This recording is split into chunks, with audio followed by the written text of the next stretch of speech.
qui chantent des chansons qui sont même décourageantes. Cadeau, Jésus donne tout, cadeau, cadeau, cadeau. C'était célèbre. Jésus, mais moi, Jésus va te mettre gros toi.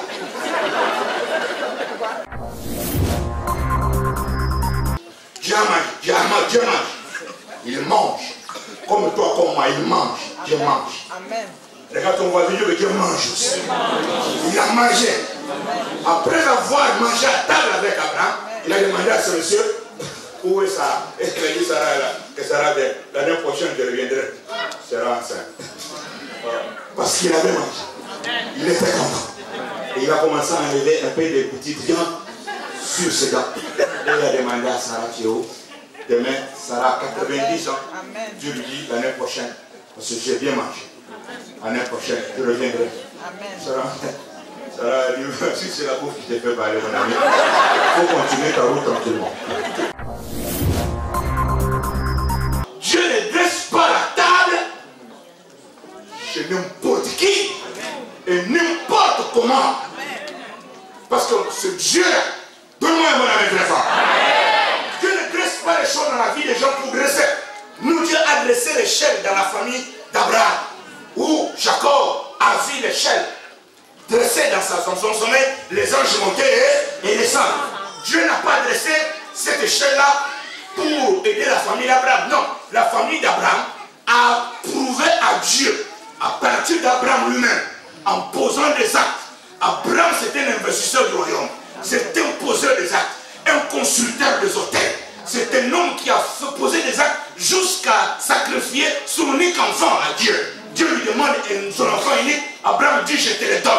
Il a touché Dieu. Dieu est descendu pour prêter serment. Isaac, qui était son fils, a fait la même chose en posant des actes. Quand c'est arrivé au temps de Jacob, Dieu a dit, l'investissement que cette famille a fait pour moi, je ne le laisserai jamais marcher. Mais je vais le laisser maintenant monter. Là où les autres ont marché, je vais laisser une chaîne. Ce que les gens ont donné, ce que les gens ont fait pour Dieu, leur œuvre a poussé Dieu à bâtir une échelle pour la famille d'Abraham. Shalom. Shalom. Et dis shalom à ton voisin.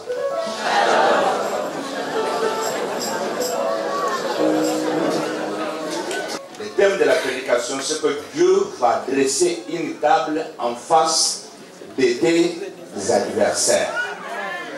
Est-ce que je peux entendre un amen? Je dis que Dieu va dresser une table en face de tes adversaires. Je n'ai pas entendu ton amen. Si tu crois qu'il est temps que la table soit dressée, je peux entendre un bon amen de ta part. Le Seigneur va dresser une table en face de tous tes adversaires, qui qu'ils soient. Une table sera dressée. Je veux comprendre la Bible comme soutient ce que nous allons faire aujourd'hui. Toujours debout, hein? Toujours debout, toujours debout. Quand on lit la parole de Dieu, on est toujours debout. Parce que c'est notre drapeau de victoire qui monte. Devant le drapeau qui monte, même Zolan se lève. Parce qu'il honore l'étendard français. Nous aussi, nous devons nous lever parce que l'étendard d'une nation signifie sa liberté. Nous aussi, nous sommes affranchis par la parole de Dieu. Chaque fois qu'on la lit, on se lève. Chapitre 23 de Psaume. Au verset 5. Si tu vois ton voisin n'a pas de Bible, mets la Bible au milieu, partage avec lui ça.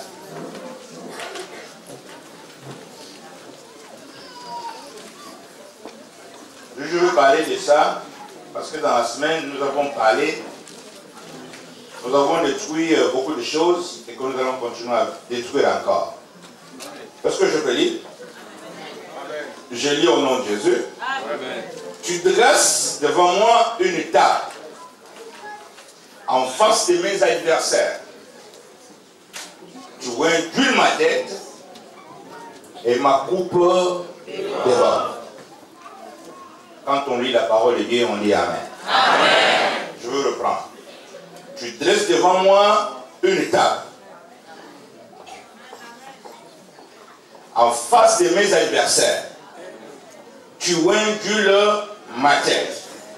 Et ma coupe dehors. Lève ta main droite en l'air. Je veux que tu pries Dieu. Tu dises à Dieu quelque chose concernant ta vie. Concernant la réalité de tes adversités. En disant au Seigneur, Papa, j'ai besoin que dans ce programme, dans cette fin d'année, que je sois honoré. Et que la fête soit réelle en face de mes adversaires.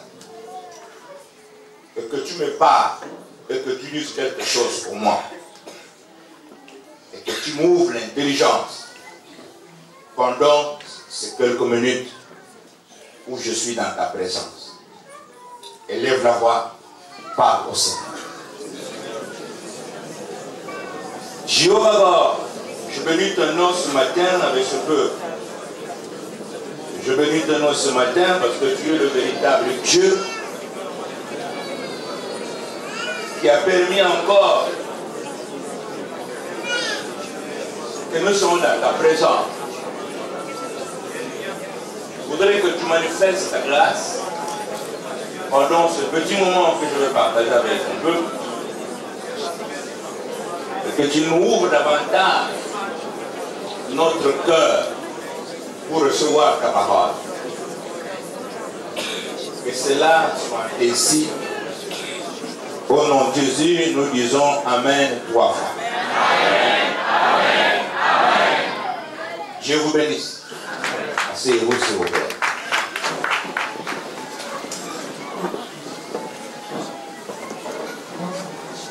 Ce programme, on l'a commencé depuis jeudi. Mais j'ai l'impression que Maranatha c'est composé de fidèles de dimanche. Jeudi, il n'y avait pas beaucoup de gens comme ça. Dieu n'a pas besoin des gens qui posent des actes. Dieu n'a pas besoin des gens qui viennent à l'église. Dieu a besoin de fidèles. Amen. Il y a une différence entre fidéliser un programme, une situation, un rendez-vous et accomplir un rendez-vous. Mais Dieu ne marche pas avec ta présence de dimanche. Mais Dieu a besoin des fidèles. Parce que lui-même est fidèle. Et la Bible déclare, si nous on demeure infidèle, il ne peut pas se renier. Il sera toujours fidèle. Et la récompense de Dieu sera entre les mains de fidèles. Je veux t'aider davantage, que tu prennes conscience. De la même manière que tu as fidélisé avec ton patron au niveau de ton travail, chaque jour tu es au boulot, pour avoir un salaire qui bientôt tu pourras peut-être l'abandonner, ou on peut te virer, ou tu peux mourir. Sois aussi juste que Dieu aussi, dans son rendez-vous avec lui, tu dois aussi, parce que je vous aide comme ça, pour que vous ne soyez pas des perdants. Parce que Dieu n'a pas besoin que tu poses les actes. Dieu a besoin que tu sois fidèle dans tes actes. Amen. Parce que tu peux te retrouver que non, je viens à l'église, ce que nous faisons ici, ne pensez pas que nous le faisons pour le pasteur. Non, ça fait partie de ton compte envers l'Éternel. Moi, je suis très sérieux. Chaque fois quand je vois les enfants de Dieu, avec l'amour qu'ils ont, il faut que nous puissions aussi avoir notre récompense de ce que nous faisons tous les jours dans la présence de l'Éternel. Il ne faut pas qu'on se retrouve mis à l'écart. Je t'inviterai de continuer à être juste. Parce que le problème de la Bible et le problème de Dieu, c'est la justice. De la même manière dont tu es juste avec ton boulot. Rendez-vous où tu pars, sois aussi juste avec Dieu aussi. Mais si vous faites les deux poids, deux mesures, il n'y a que toi. Si toi tu fais ça, tu viens dimanche à l'église. Parce que c'est ton jour de culte. Dis-toi que j'ai aussi rendez-vous avec Dieu. Chaque fois que tu viens dans la présence de Dieu, il dit là, et est l'homme que Dieu accepte dans sa présence. Vous ne savez pas, chaque fois quand tu viens devant la présence de Dieu, quelle est la couverture de gloire que tu couvres dans ta vie, qui t'accompagne là où tu pars. Et il y a des gens qui se lèvent le matin, qu'ils sont partis au travail, la femme vient, il voit la police venir à la porte et le monsieur qui est parti n'a jamais été retourné. Il est déjà à la mort. Notre frère qui vient de témoigner ici, il est mort, il devrait mourir. Je crois que je dis qu'il est mort. Il est vivant. Il est vivant, tu n'es pas mort. Donne-moi un bon amen encore. Ce frère fait un témoignage. On a dit qu'il partait chez lui, mais il devrait rester en route. On devrait seulement voir le message de comment il a été accidenté et puis il est parti. Donc, toutes les fois que tu viens dans la présence de Dieu, qui te couvre d'une nouvelle gloire, qui te protège partout où tu pars. Parce que chaque fois que tu viens, tu as cette nuée. Chaque fois que tu viens, tu as cette nuée. Tu ne connais pas comment cette grande couverture te couvrira, te couvrira, te couvrira. Frères et sœurs, je vais partager avec vous un message simple. Ce message, je l'ai commencé à partir de ce jeudi. C'est que le Seigneur veut dresser une table en face de tes adversaires. Vous savez, quand on parle de la table, comme j'ai parlé de tout jeudi, la table est une adresse. Une adresse de fête. On peut fêter à table. On peut prendre des décisions à table. On peut mieux causer à table. La table a toujours été une adresse de trouvailles. Même quand les hommes se retrouvent, ils se vont rendez-vous au restaurant pour faire parler d'une manière sérieuse. Les grandes décisions, les grandes choses ne se font qu'à table. Et la table a toujours été l'adresse où les gens s'asseyent pour prendre des mesures, pour prendre des programmes, pour faire des projets, pour dire n'importe quoi, pour manger n'importe comment. C'est toujours autour d'une table. Mais Dieu aussi connaît la valeur de la table. C'est pourquoi, ce matin, je veux, depuis jeudi, nous sommes en train de parler sur la table. Parce que jeudi, on a parlé sur la destruction des tables des démons. C'est-à-dire qu'il y a des mauvaises tables qui ont existé avant nous, où les gens se sont levés. Ça, on va parler ça l'après-midi. Parce que ce soir, la prière continue. Où les gens se sont mis à table pour prendre des décisions au niveau des familles, pour condamner les pauvres innocents, en prenant des mauvaises décisions sur les innocents qui se retrouvent aujourd'hui coupables, condamnés, instables, vivant dans la misère, sans connaître le pourquoi et le comment nous en sommes. C'est parce qu'il y a eu des mauvaises décisions qui se multiplient sur le faux table, avec de fausses alliances. Et ces tables-là, et ceux qui ont été assis dessus, seront brisés, anéantis au nom de Jésus. Amen. Et nous avons compris que Dieu a choisi chacun de nous dans sa famille. Et Dieu l'utilisera comme un marteau, comme un instrument de guerre, pour régler les comptes avec toute injustice familiale, qui a rien d'avantage, que personne n'a jamais bougé. C'est par toi que Dieu va bouger les choses. Là, on va se retrouver cet après-midi pour continuer la prière. Mais ce matin, je veux ouvrir une parenthèse de ce que Dieu va faire. Parce que nous sommes là encore ensemble. Sur Dieu va dresser une table en face de tes adversaires. Regarde ton voisin. Dis-lui que le Seigneur va dresser une table en face de tes ennemis.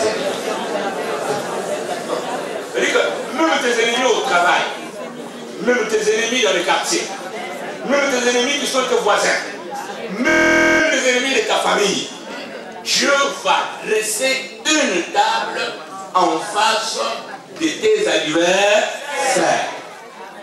Tu veux que Dieu te dresse une table? Amen. Bien-aimé, écoutez-moi bien ce matin. Nous sommes déjà à la fin de l'année.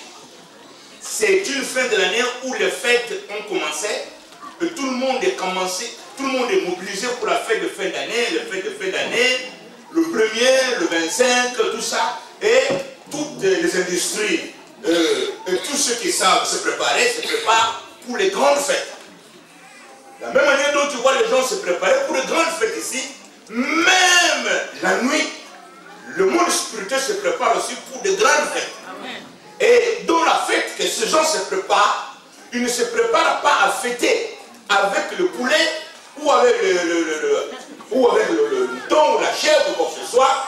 Ces fêtes-là sur les tables, ils veulent fêter avec les hommes. Alors, je suis en train de te parler que je t'interdis. Ni toi, ni tes enfants, vous ne ferez jamais partie de la fête de ces gens-là. Tu as intérêt de t'élever dès que tu es là au programme. Donne-moi un bon amen. Que cette fin d'année, qu'il ne soit pas une fête où on doit fêter pour ton malheur. Ou fête pour le malheur des enfants, ou pour ton accident, ou pour quoi que ce soit. J'ai dit ceci en tant qu'homme de Dieu, je suis venu lancer un décret pour dire que cela ne se fera jamais. Mais envers qui? Envers celui qui est fidèle à Dieu. Est-ce que je peux me donner un bon amen? Est-ce que tu peux me donner un bon amen? Le Seigneur va dresser une table. Il va dresser une table en face de nos adversaires. Chacun de nous ici a des adversaires. Chacun de nous des adversaires connus et inconnus. Nous sommes victimes. Pourquoi nous sommes venus à l'église? Nous sommes venus à l'église à cause d'une certaine adversité qu'on ne sait pas définir le pourquoi et le comment. Nous sommes tout à fait dans le vent contraire, en train de nous battre contre les choses qu'on ne voit pas, contre les situations qui ne sont pas compréhensibles, et on se retrouve devant ces situations, et on se dit que si nous ne pouvons pas nous battre, mais notre Dieu peut se battre pour nous. C'est pourquoi nous sommes venus à l'église, pour que nous puissions bénéficier la force et la grandeur de ce Dieu dans notre vie. L'adresse que tu as choisie, ma soeur, mon frère, c'est une bonne adresse. Parce que ce Dieu-là, c'est le Tout-Puissant de la terre. Mais je vais te donner cette nouvelle en te disant que tu prennes conscience que ce Dieu, il aime les défis. Mon Dieu aime les défis. Là où il n'y a pas les défis, Dieu ne se présente pas. Là où il n'y a pas la diversité, Dieu ne se glorifie pas. Dieu ne peut pas faire quelque chose dans la vie de quelqu'un où tu es à l'aise, où tu es ceci. Dieu n'aime pas ça. Parce que Dieu ne peut pas venir se glorifier là où on ne peut pas aussi les témoigner. Là où on ne peut pas aussi l'honorer. Mon Dieu ne vient jamais au secours des gens qui n'ont pas de problème. Le secours appartient à celui qui a des problèmes. C'est pourquoi les défis de Dieu, Dieu aime les défis parce que c'est dans les défis où il se glorifie. C'est pourquoi vous voyez les enfants d'Israël en Égypte, quand ils étaient esclaves, quand Moïse, quand Josué voulait mourir, il a appelé ses frères. Il a dit que je vais mourir. Me prenez mes os. Quand Dieu vous visitera, prenez mes os, allez avec moi à Canaan. Ses frères, n'étant pas devant l'adversité, ont pris Joseph comme quelqu'un qui délirait que Jésus va nous visiter. Et pourtant, ils avaient gauche, ils étaient bien, ils les avaient le pâturage, leurs bêtes ils étaient prospères, et ils demandent que Dieu nous visite. Ils n'ont pas besoin de la vision de Dieu. Tel que tu es bien, la vision de Dieu est malvenue. C'est pourquoi Dieu a parlé, Joseph leur a dit que non, Dieu vous visitera. Mais ils n'ont pas compris que c'était pourquoi Dieu va nous visiter. Je suis bien, je mange bien, je dors bien. Je n'ai pas besoin de cette visite. Mais quand la diversité est arrivée, où la souffrance a commencé, tout le temps, dans sa maison, dans sa famille, se souvenir des paroles de Joseph. Viens nous visiter. Parce que Dieu aime, là où il y a l'adversité, quand il agit, et on les glorifie. Et je vais te donner, je vais t'annoncer cette nouvelle, Dieu va se glorifier. Cette adversité-là, qu'elle soit spirituelle ou charnelle, Dieu va se glorifier. Parce que Dieu aime la diversité. Dieu aime quoi? Dieu aime quoi? Dieu aime quoi? Je veux entendre, Dieu aime quoi? Donc tu n'as pas besoin de fuir la diversité. Parce que cette diversité fait que le Seigneur soit avec toi. C'est pourquoi nous parlons de ce que Dieu va dresser une table en face des adversaires. C'est-à-dire que la table que Dieu dresse, c'est David qui dit. Il dit, il dresse une table. Loin d'une ma tête. Et ma coupe, donne-moi un bon amen.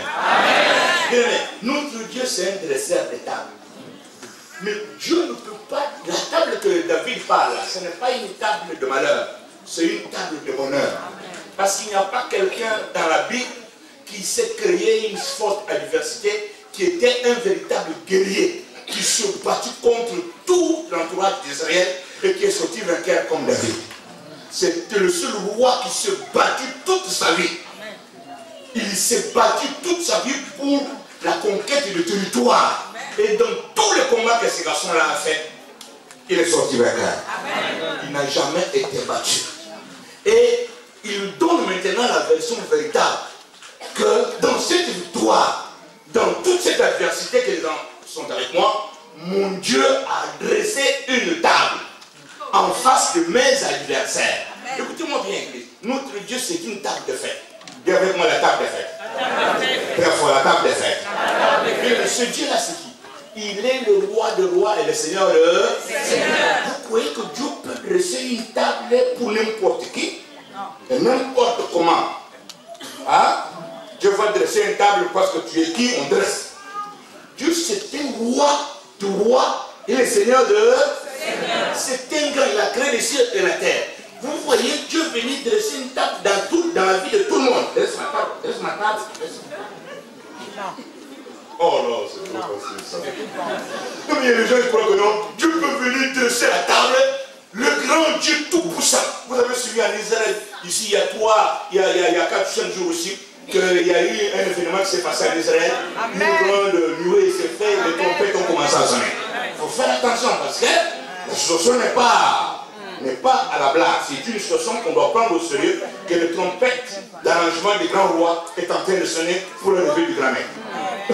Mais imaginez-vous, le grand Dieu tout-puissant va dresser une table dans la vie, dans ta famille. Il vient dresser une table de Dieu ici d'abord. Tu y as fait quoi? Non, soyez entre nous. Hein? Vous voyez le président de la République française vient chez toi dresser une table chez toi? Non, écoutez. Mais David, donne-moi un bon amen très fort. Je veux que tu me donnes un bon amen très fort. Notre Dieu, c'est un Dieu qui aime les fêtes. Mon Dieu aime l'adversité, il aime aussi les fêtes.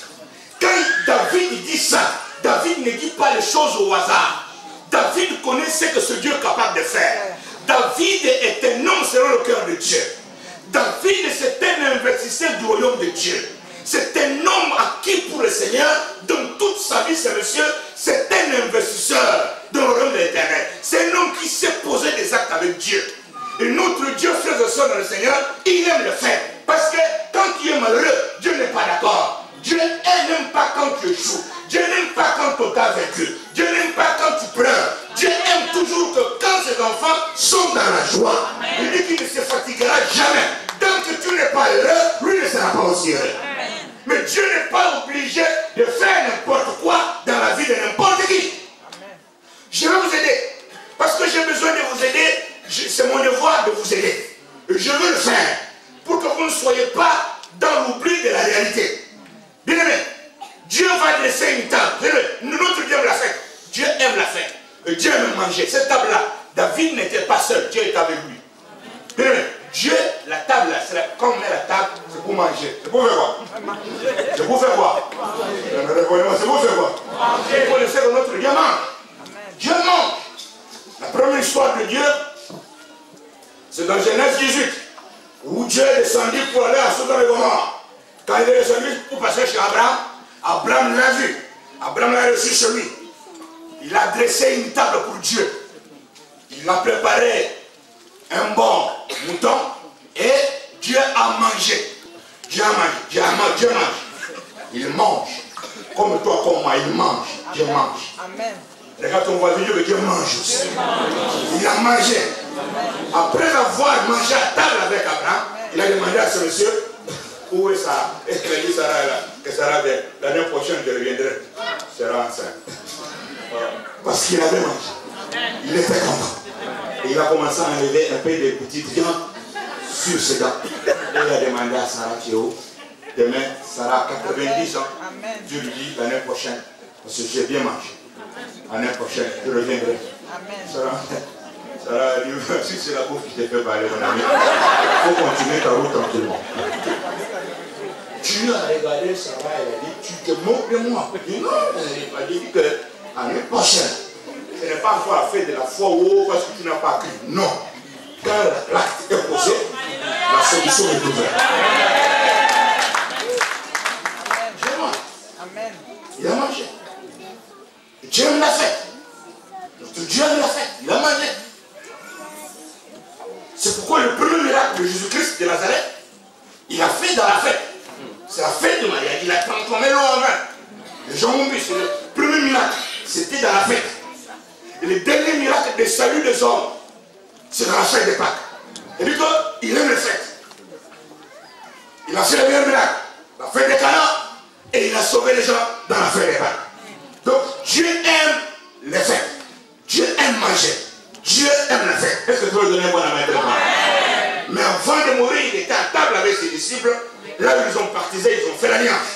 Je voulais t'amener à prendre conscience que la table dont nous sommes en train de parler, non seulement que Dieu aime la table, il dresse la table, même Dieu dans le livre d'Ésaïe chapitre 25, au verset 6, est-ce que tu peux nous lancer ça? Même Dieu prépare même, il prépare. Dieu prépare un repas succulent. Ah, un vieux à la montagne des champs. Est-ce que tu peux me donner ça? Donne-nous un peu ça. Oui, l'Éternel des armées. On l'appelle comment? Prépare à tout le peuple sur cette montagne un festin. Il prépare quoi? Un festin. Parce que notre Dieu est un bon cuisinier. Il prépare. Hein? Dieu va préparer pour qui? Comment tu peux préparer? Dieu peut te préparer quelque chose. L'Éternel des armées prépare à tout le peuple sur cette montagne un festin de mets succulents. Un festin de vieux vin. De mets succulents, plein de moelle, de vieux vin clarifié. Tu connais? Ah non, c'est fort. Hein? Il prépare quoi? Hein? Qui le prépare? Celui qui a créé les tomates, les oignons, tout ce que tu sais là, dans la cuisine là, monsieur, madame. C'est lui le Dieu. Et lui va préparer. Vous savez que si nous avons des chefs cuisiniers qui font l'honneur de ceux qui viennent manger leurs mains, et ils les apprécient. Maintenant, le créateur de ces individus-là est le véritable cuisinier qui a mis ces choses sur la terre pour qu'on les prépare. Vous savez que s'il le prépare, oui. Oh non, c'est fort. Il prépare. Ce n'est pas que les anges, non. C'est le vieux lui-même. Prépare tout le peuple. Mais qui sera l'invité de cet instant? C'est ça le problème. Amen. Mon Dieu ne peut pas subir une sueur pour n'importe qui. Que tu viennes manger aussi là-bas n'importe comment. Regarde ton voisin. Demande-le ce que tu seras invité à la fête. C'est bien que tu m'écoutes maintenant pour que tu comprennes que Dieu prépare. Dieu, c'est une promesse. C'est une promesse que je peux vous dire que Dieu aime les fêtes. Il aime quoi? Il aime quoi? Il veut que ta vie soit une vie de fête. Amen. Non, tu peux me donner un bon amen. Il veut que ta famille puisse être une famille où les fêtes doivent être perpétuelles. Amen. Tu te lèves le matin avec joie. Tu dors avec joie. Amen. Tu vas au travail avec joie. Amen. Tu reviens avec joie. Amen. Ça, c'est la volonté de mon Créateur. Ce Dieu dit qu'il va dresser une table en face de tes adversaires. Bien aimé, vous savez, je vais vous aider un peu pendant le cœur comme expérience. Vous savez, nous les chrétiens, nous ne comprenons pas comment Dieu fonctionne. Notre Dieu va dresser une table, celui le fabricant de tables. Il fabrique une table pour qu'il puisse te la dresser, afin que tes adversaires voient ce qu'ils t'ont empêché hier. Comment tu vas le fêter autour de cette table-là? Parce que cette table, c'est une table qui sera dressée dans la vie d'une famille où le célibat a toujours été familial et on vous a condamné de ne pas fouler vos pieds dans la mairie, ni aller dans le mariage. Mais mon Dieu te fait la promesse qu'il va dresser cette table en face de tous les ennemis du mariage dans ta maison familiale. Ils verront comment tu vas fêter ton mariage de mariage. Ta fête de mariage sera fêtée au nom de Jésus de Nazareth. Dieu va dresser une table devant l'adversaire de gens qui ne veulent pas que l'argent entre dans la famille et qu'il y ait toujours la pauvreté. Mais mon Dieu va dresser une table où le débordement va se faire. Et que les gens qui croyaient que vous allez mourir pauvre, mais toi tu ne mourras pas pauvre. Parce que Dieu promet de dresser une table avec une coupe qui démarre. Je vois merci le message ici. Tu pouvais donner un bon amen. Tu imagines dresse une table en face des adversaires, qui confessent la souffrance, qui confessent la pauvreté, qui disent que cette famille n'aura rien, vous ne ferez rien, même les enfants ne feront rien. Mais mon Dieu est toujours un Dieu qui aime les défis. Là où on a dit que vous ne ferez rien, ils verront la table qui sera dressée, ou ce qu'ils avaient interdit, ça va se faire voir les choses. Cette table, c'est une grande table, toujours en face de tes adversaires. Là où on a interdit que tu ne peux pas faire des enfants, aucune fête de maternité, mon Dieu va dresser une table de fête de maternité. Ils feront, ils ont contredit ton mariage, mais tu vas fêter. De la naissance de tes genoux. Je pouvais entendre même moi la même chose. Et tes enfants ne feront rien. Tu ne pourras jamais avancer quelque chose. Dieu va dresser une table. Notre Dieu aime les langages négatifs. Parce que nous avons des gens qui nous ont défiés. Qui défient tous les jours. Qui maudissent les gens tous les jours. On va voir comment il va faire. Ça, ces enfants vont voir. Même s'il est en Europe. On va voir comment il va évoluer là-bas. Mais moi, je te donne une bonne nouvelle. Mon Dieu aime ce genre de langage. Parce que c'est un Dieu qui est le Dieu de confusion.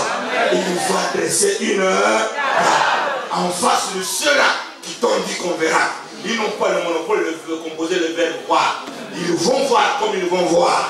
S'ils disent qu'on verra, mais mon Dieu va les montrer aussi, vous allez voir.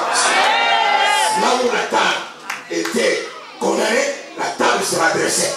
Et ils vont voir ce qu'ils vous ont interdit. Et je te prophétise, à partir de ce programme, commence déjà à avoir la joie dans ton cœur. Une table sera dressée. Une table sera dressée. En face de mes adversaires, ces gens-là qui confessent nuit et jour pour ne pas voir la joie dans ta maison. Et qui ne veulent pas voir la fête chez toi. Ils ne veulent qu'entendre que les mauvaises nouvelles. Nous sommes en train d'aller de la fête de l'année maintenant. Ils sont en train de préparer le coup bizarre pour faire pleurer les gens. Mais moi je te donne une bonne nouvelle. Personne ne pleurera. Ce sont eux qui vont pleurer à ta place. Parce que mon Dieu, quand il dresse une table, il sécurise la table. Et tu n'es pas seul sur cette table-là. Lui-même est assis avec toi. Mais le problème le plus important, c'est que tu comprennes que Dieu ne dresse pas la table chez n'importe qui et n'importe comment. Parce que ce Dieu, donne-moi un mot à très fort. Dieu ne dresse pas les choses dans la vie des gens pour dresser. Nous, Dieu a dressé l'échelle dans la famille d'Abraham, où Jacob a vu l'échelle dressée dans son sommet, les anges montaient et descendent. Dieu n'a pas dressé cette échelle-là pour aider la famille d'Abraham. Non, la famille d'Abraham a prouvé à Dieu, à partir d'Abraham lui-même, en posant des actes. Abraham, c'était un investisseur du royaume. C'était un poseur des actes, un constructeur des hôtels. C'est un homme qui a fait poser des actes jusqu'à sacrifier son unique enfant à Dieu. Dieu lui demande son enfant unique. Abraham dit, je te le donne. Il a touché Dieu. Dieu est descendu pour prêter serment. Isaac, qui était son fils, a fait la même chose en posant des actes. Quand c'est arrivé au temps de Jacob, Dieu a dit, l'investissement que cette famille a fait pour moi, je ne le laisserai jamais marcher. Mais je vais le laisser maintenant monter. Là où les autres ont marché, je vais laisser une chaîne. Ce que les gens ont donné, ce que les gens ont fait pour Dieu, leur œuvre a poussé Dieu à bâtir une chaîne pour la famille d'Abraham. Je veux entendre, amen. Ce n'est pas que Dieu a fait la grâce à la famille d'Abraham, non. Ils ont mérité l'échelle. Jusqu'aujourd'hui, l'échelle d'Abraham continue. Quand je viendrai prochainement, on va parler sur le mystère de l'échelle de Jacob. À cause d'Abraham, à cause d'Isaac, Dieu a bâti toute une échelle pour les Juifs. Aujourd'hui, les Juifs sont sur l'échelle et ils ne marchent pas comme toi, comme moi. Ils sont sur l'échelle. De génération en génération. Ce sont eux qui montent. Ils montent toujours. Ils gouvernent le monde. Ils gouvernent l'Amérique. Même si en France, ils sont toujours là. Très fort. En Angleterre, partout. Ils sont toujours là. Très fort. Non parce qu'ils sont les Juifs, c'est parce que leurs grands-parents ont fait une histoire avec le Seigneur. Le Dieu a dressé une échelle en leur famille. Dieu ne peut pas. Est-ce que tu peux dire que moi, je vous prêche, je peux dire que Dieu peut venir dresser une échelle dans ma famille. Moi, tu regardes. Qui a déjà fait les actes? Oh, Dieu veut venir dresser une échelle pour que mes enfants montent. Oh non. C'est moi là qui fais un effort dans mes actes que je pose pour que mes enfants trouvent la grâce à monter. Mais moi-même là, je suis un bâtisseur, je suis un homme qui cherche le chemin là où il n'y en a jamais eu. Parce que je suis le seul chrétien, mais de nouveau dans ma famille, le seul pasteur qui a existé. Bon, maintenant, Dieu va me laisser l'échelle à base de quoi? À base des dons. Écoute-moi bien, je vais te dire. Donne-moi un bon la main, frère. On n'a aucune histoire. C'est moi-même qui a commencé l'histoire avec le Seigneur. Donc mon histoire commence maintenant. Il faut que je fasse des preuves davantage. Vous savez, les chrétiens ne comprennent pas. Quand Dieu, le ciel est comme la terre. Dans le monde de leçon, monsieur frère et soeur, tu ne peux pas aller demander une maison pour qu'on te donne une maison parce qu'on a construit des échelons, comme ça on te donne, sans vérifier ton crédit. C'est le crédit. C'est ton crédit qui pousse qu'on te donne aussi cette maison à crédit. Tu n'as pas de crédit, tu es un sans domicile fixe, sans compte en banque, rien. Tu débarques comme ça, tu as besoin d'une maison. Crédit, oh non, je suis en France. On n'a pas besoin d'être en France, monsieur. Est-ce que tu as un crédit? Oh non, je n'ai pas de crédit. Mais je suis quand même en France. Nous sommes dans un monde où ce sont des preuves qui réalisent notre rêve. Ce que tu fais, on doit vérifier la situation avant qu'on te bâtisse quelque chose. C'est dans le monde, la Bible déclare que la nature doit nous enseigner. On n'a pas seulement qu'on voit la Bible, on doit t'enseigner même par la nature. Tu ne peux pas aller réclamer quelque chose ou vouloir bâtir quelque chose quand tu n'as pas de preuves qui convainc les gens qui doivent bâtir la chose pour que nous soyons en paix. Même Dieu, frères et sœurs, Dieu que tu as accepté là, c'est un Dieu de calcul aussi. Donne-moi un bon amen. C'est nous les chrétiens qui croyons que Dieu, c'est la grâce. Dieu peut te bâtir comme tu veux.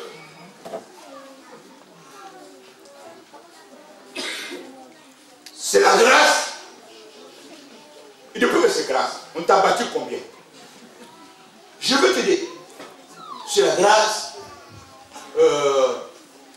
Dieu peut faire. Mais je vais trouver l'intelligence comme toujours, je vais le faire encore ce matin. Donne-moi un bon amen. Bien aimé, Dieu dresse une table à David parce que David a de preuves avec Dieu. Amen. Il n'y a pas un monsieur qui a investi comme David pour le Seigneur.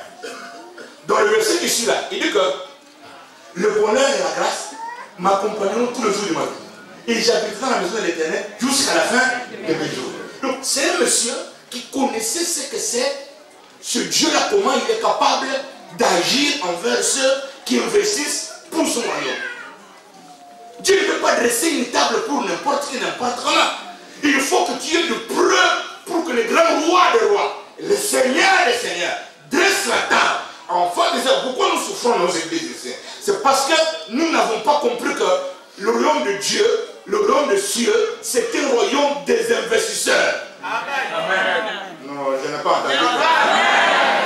Tu ne peux pas avoir quelque chose que tu n'as pas mérité. Parce que ce Dieu, c'est un Dieu de justice. Amen. Tu ne peux pas dire aujourd'hui que j'ai mes adversaires. Tu n'es pas le seul qui a les adversaires. Beaucoup de monde a les adversaires. Tout le monde est toujours dans la diversité avec tout le monde.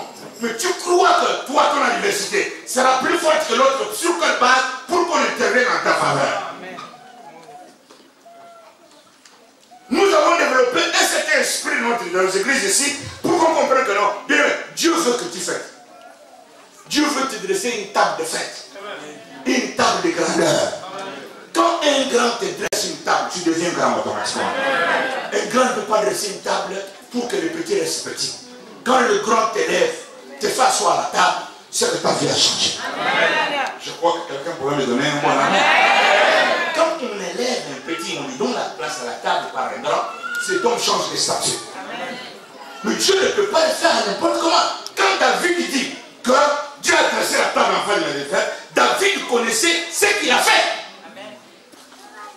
Mais nous, dans nos communautés, ce n'est pas seulement ici à Maranatha, c'est dans toutes nos églises soi-disant réveillées, avec le Saint-Esprit, avec des prières, avec des amens, avec des veillées, avec des jeûnes, avec tout ce que nous connaissons comme des corps spirituels.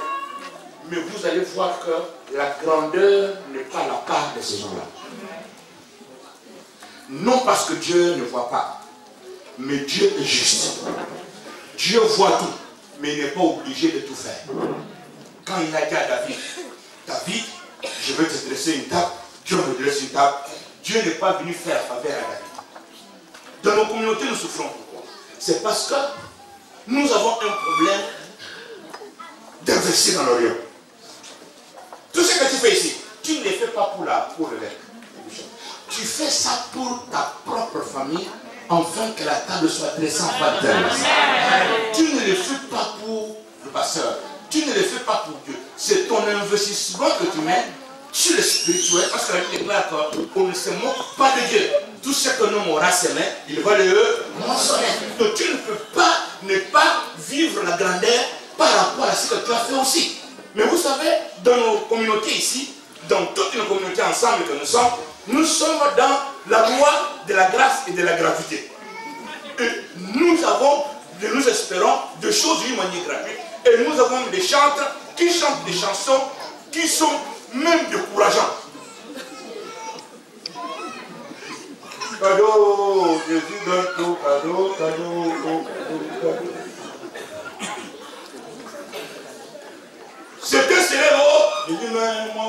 Jésus va te mettre debout toi.